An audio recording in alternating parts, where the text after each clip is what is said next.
Hello. Can give away item to run theta. Can unbox doon ni. Chuan kan soi fia pa nga lang.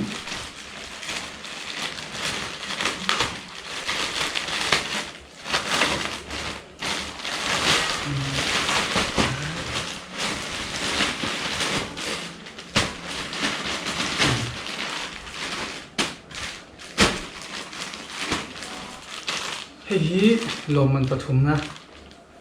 Facebook followerin adon tur niya ang pusin doon ni may backpack niya phal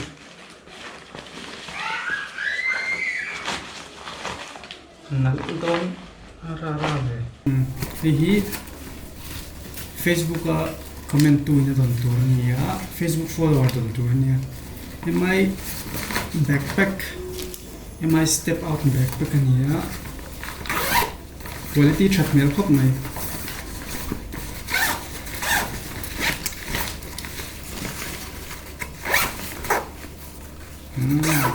fresh khop mai yan let's see malon tok tiu chalai tan class kan na vela tan moilon khop mai ni pun khoi mo picnic nang chi te han chua han len chua du chang tur chi tan moi tak ni first box si chelo to hin na phei chu in me don tu he hi idon thei dan tu chu Facebook iron comment anga khata tang khan ni van nei chon ni nei top mai don ni thon ni chu mo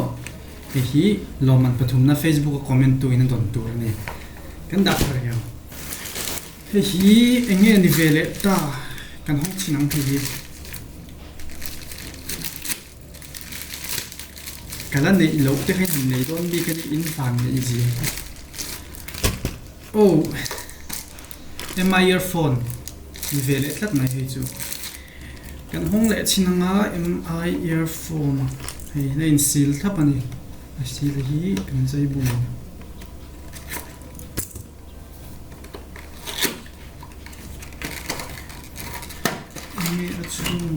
nice my earphone le nona bing nona pair ni ron chomani hetana pair total chun pair thum tin ani chu hemi heng tin nge nei thang ti chuan Instagram min lo follow la chuan I giveaway tour poster karon post hani comment anga I van nei chon I dong thei hei himo my earphone thung thado dup don tuk bitch get out the way hei hi Lawmman pathumah Instagram follower in adon tur ni ten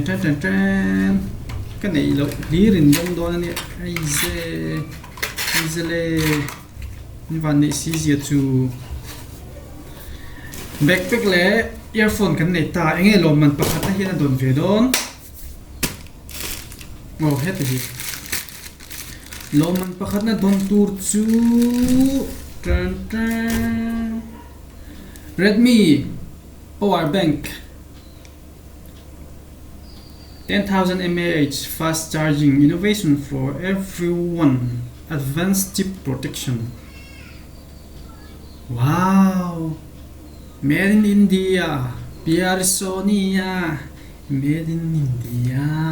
hei hi Lawmman pakhat na don tur ani tunge dong thei kan ti chuan hemi video kan upload ron comment tu apiang min subscriber ka channel subscribe tu na video I en me karon comment tu apiang min he power bank chalu tu hi idong do na thar ka hong chin don hey beautiful achunga nge om phanen chinam he power bank hi idu ani chuan video yan pa khan subscribe button han click zeula noya khan han comment ve thor maila idu chuan channel nei tu pa hi amel khaber te tila no dot ni chuang lo poilo kha ka chuan ivan nei chuan I dong lel mai don ni hei power bank chu ni ta kan hongang oh gosh a fresh cm phone ni ta jok se hello Redmi power bank ni chang tam top a rolling tum ni a rolling phone pa ni charge theya chuan a that len em chu USB cable pa ngai ni charge theya USB type C ni charge thei bok ani dual input ani chu dual output ani bok avan tha em he ta hin thil pa hadalai no tet maya enge ni kan enang isu duma te oh hon tur ni my bad ipo hon thei le khabuang den lo kieu thei ni ka hong dar fe ko lom hei hi USB cable pa ngai nia hemi power bank atanga phone charge na ni mang theya